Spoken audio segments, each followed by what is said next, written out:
today's video, something that has been bugging the shit out of me is Reform UK. One of their manifestos, whatever, from Nigel Farage is that he wants to privatise NHS. We're going to have to think about healthcare very, very differently.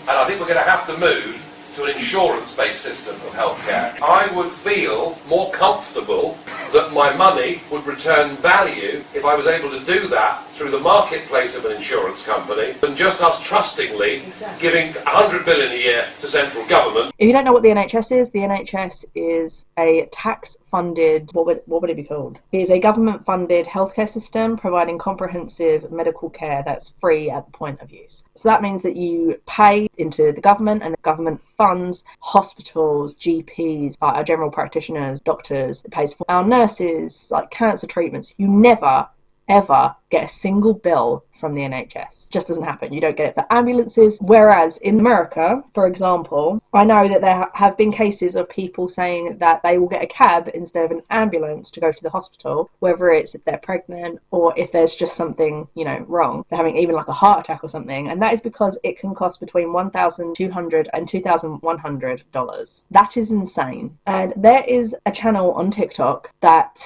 does everything they can to try to challenge these insurance companies who reject or deny certain coverage. So they pay for the insurance, but the insurance companies are denying the claim. You see this even with doctors. I think I've even highlighted this on my channel before. Doctors or nurses are spending hours trying to get approval because at the last minute, as extreme as like a surgery, and the patient is literally about to or has just gone under anesthesia, the anesthesia cost per hour is not being covered up to a certain amount. They don't think that the surgery is necessary for whatever reason, and it's always infuriating to watch and listen to. So today I want to go through some of the most heinous that I can find. There probably is definitely some more, but from this Aaron the social worker on TikTok. And I think it's important to highlight these kind of things because if we do get a reform government ever in the UK, if we ever privatise our NHS even by any other government, whether it's Conservative or Labour, this is what could happen to us. And it shouldn't be happening even in America. I have the patient who is being prepped for the kidney, and now you all are rejecting that, stating that the patient needs to do step therapy to continue on dialysis. Well, so I just got a report from the medical team that you sent over updated paperwork denying the procedure. How can you deny a fucking kidney transplant? Someone has said before that they wonder if they're trying to keep people sick, insurance companies this is, so that they can get more and more payments. But that doesn't even make sense,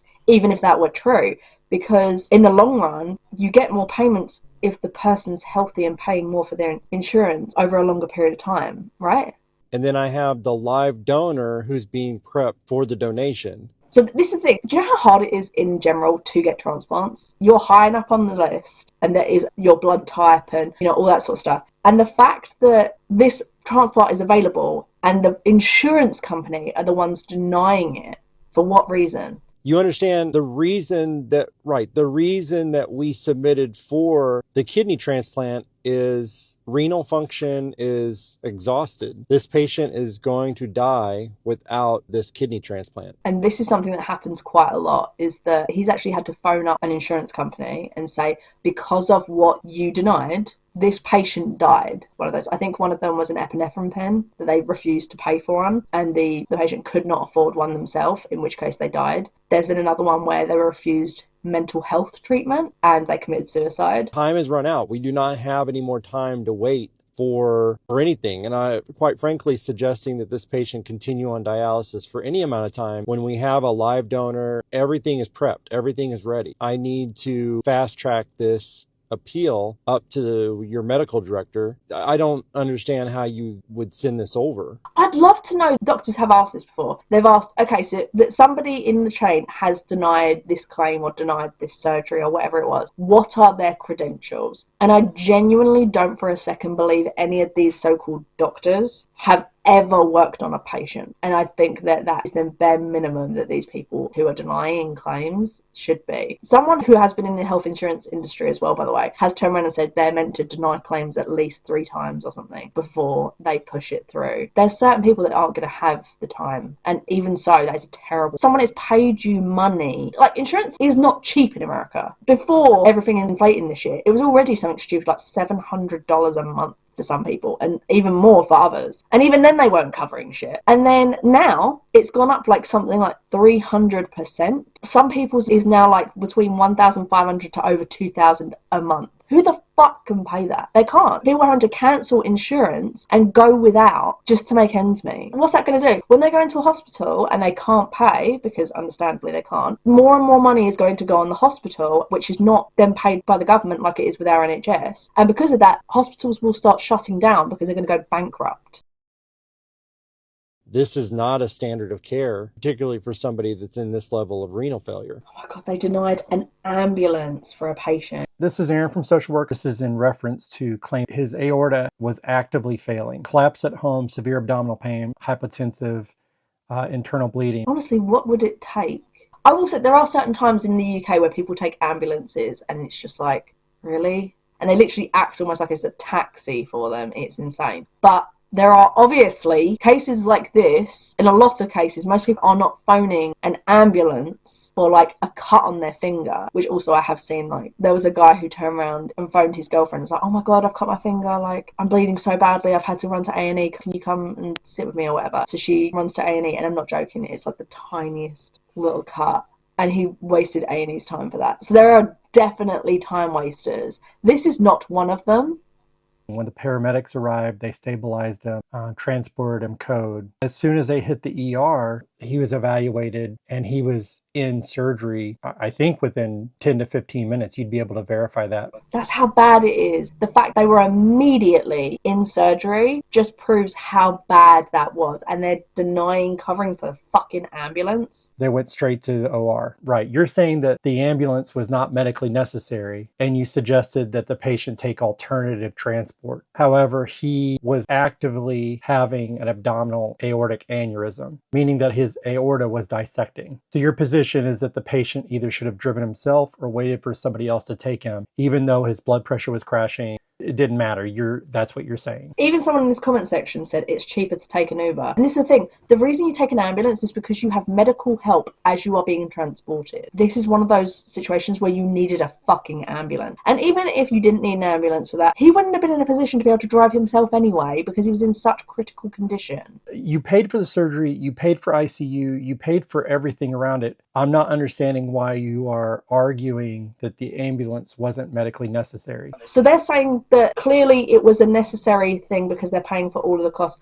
but they're refusing the ambulance cost. If you pay for the surgery, it only makes common sense that you would need to pay for the ambulance to get to the surgery. Help me make sense of this, because I'm not understanding your logic. No one's understanding their logic. Or this one, I couldn't even watch the whole thing the first time I saw this video because I was so angry. Your company, they had suggested to the patient that they should wash and reuse the bags. Unbelievable. They have zero shame. Literally, someone said, this is hazardous waste. Why would you make someone reuse and wash it? Do they not realise that human waste is a biohazard? I previously called on the ostomy supplies for the patient. Their colon no longer is functioning. Well, last time whenever I called in, there was a limitation placed on the number of bags that you were going to allow for that colostomy. And when I had talked to the representative, this is for a 58-year-old patient recovering from colon cancer. Yep, his bowel was removed and has a permanent ostomy. You're denying bags, wafers, skin barriers, literally to keep the waste off of the body. All this is going to do is cause them to have to claim more as well. By basically penny pinching, by being like, oh, we're not going to pay for the bags, like they can just do without, they can wash them. That's going to cause them to have more infections, which is going to cost more money to the insurance company. Make it make sense. And in your denial, it says that the requested quantity is excessive. I guess what my real question is, excessive to what? This needs to be changed multiple times a day. It's not realistic to think that they are going to wash and reuse a single use item. This is like asking a woman to wash her pad and reuse it. The only thing that is reusable related to periods, for example, are the Diva cups and things like that. The things that are literally made for reuse. This is not made for reusing, and this is a fucking biohazard.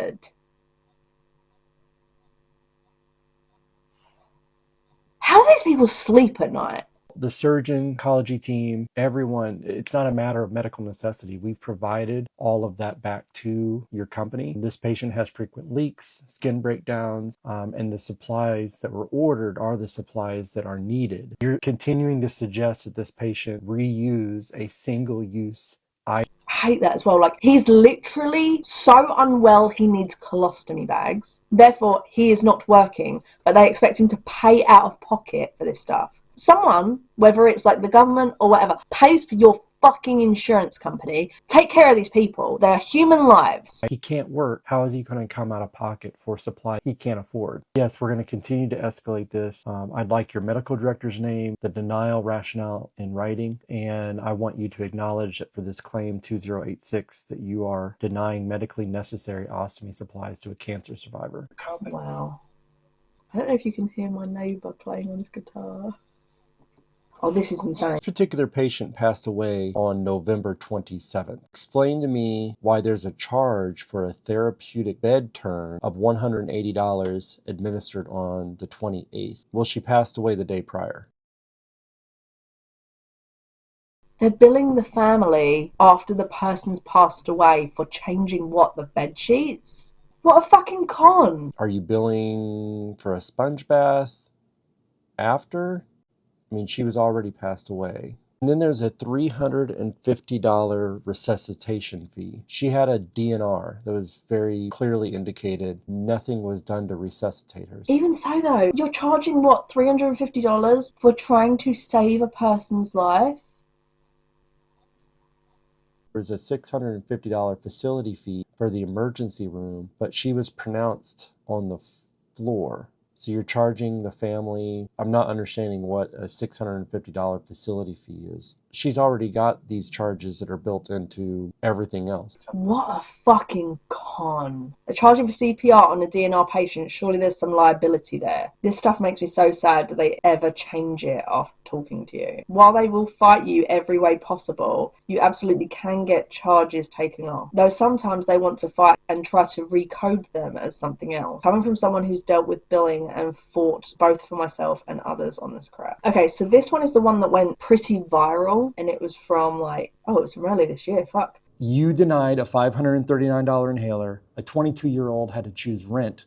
And as a result, he's dead. This should never happen. And this is meant to be happening in a so-called first world country. Someone said that the US is a third world country with a Gucci belt on. And I've never forgotten it ever since. Because what do you mean people are dying because they can't afford to pay for something the insurance company they pay should be covering? And even so, the amount of countries, even just in Europe, that have free healthcare for all residents, and yet in America, you don't get that. And that's seen as a luxury. Health should never be for profit. Yeah, this is a 22-year-old. He was denied the inhaler. Well, I'm calling to let you know that he's not going to need that anymore. He made the choice that he was going to pay his rent, like most people, and unfortunately, he didn't make it. He died. He had an asthmatic attack because he didn't have the inhaler. He didn't have the inhaler because you denied it. So an inhaler in the UK is, I don't know, I think you pay the standard of I think it's something like 20-something pounds, right? It's not hundreds and hundreds. You will never go bankrupt or have to put it on your credit card unless obviously you're particularly struggling. Which I understand, even 20-something pounds can be expensive, but not to the obviously same tune as 530. You will never have to choose your rent over making sure you have your medication in the UK. And I really hope that never, ever, ever changes. This is what we will have to deal with if our country goes a similar way. Because you were proposing step therapy, you wanted him to fail a couple other more conservative treatments, and that gamble on him failed. Yeah, he could have paid out of pocket $539. That was his rent. How would you expect that he was going to make that? Don't say step therapy. You told a 22-year-old to keep struggling until their lungs proved that they deserved help. I really appreciate that Aaron doesn't mince words with these people. While he doesn't swear or anything, he does not hold back. He is very clear about his frustration. They have allowed a 22-year-old who had their life completely in front of them to die. And this is the thing, people don't realise or sort of forget. Similar with, someone highlighted that people forgot children used to die at alarming rates from things like measles, things that we almost completely eradicated. Children were not dying of it. And yet now, the amount of outbreaks that are in, for example, America, where you have someone like RFK Jr., who is an anti-vaxxer, causing people to also feel like it's okay to not vaccinate their children. The more unvaccinated children, the worse and worse and worse it's getting. And there are literally epidemics now in certain states. People forget as well that people used to die from not having inhalers, so not having such medication available at affordable prices. And now that is happening. It is 2020 fucking 6. Why in the world are we living like this? That's what you said. Look, I'm not calling to argue or fight this with you. I am calling so that someone has to read this transcript back and that it's part of a record. Too right. And I agree with this first comment. Families should be able to sue for malpractice against the insurance companies. Because who the fuck is making that decision? It ain't no doctor. Anyway, I wanted to highlight that, like I say, because NHS literally saves lives. It has saved my aunt. Whilst they are struggling so badly from being incorrectly managed, in my opinion, they are understaffed. They are also closing down A&E departments. My mum, where she used to live, I used to live in Cheshunt in Hertfordshire. The A&E department that we had to go to when she broke her foot, like, I want to say almost 20 years ago, that was in Enfield, and they shut that down. When she had a heart issue a number of years ago, she had to phone an ambulance, and the ambulance had to take her over an hour away to another fucking hospital. People die because of this. The NHS has done nothing but help my family, and I am forever grateful for them. They've helped me when I've had lump scares. They have helped my family with hip replacements. They've helped my family when, like, my nan was in hospital for over 6 months at one point due to a tracheotomy issue over underactive thyroid. I forget. It is quintessential to being British, and people who think it's okay to bring in the fucking insurance companies to help out the NHS are not patriots of this country. Anyway, I hope you guys enjoyed the video. If you did, make sure to give us a like and subscribe if you like it. Like I say, I've got a bunch of ideas for this channel. I want to do the 8 passengers case. I want to do the Madeleine McCann case and a bunch of their theories. I want to go through the Epstein file and highlight a bunch of stuff that's gone on there. There's also some fun stuff I want to do as well. It's not all just going to be depressing, I promise. If you're looking forward to any of that kind of content, please make sure to subscribe. I hope you guys enjoyed the video, and I hope to see you all in the next one.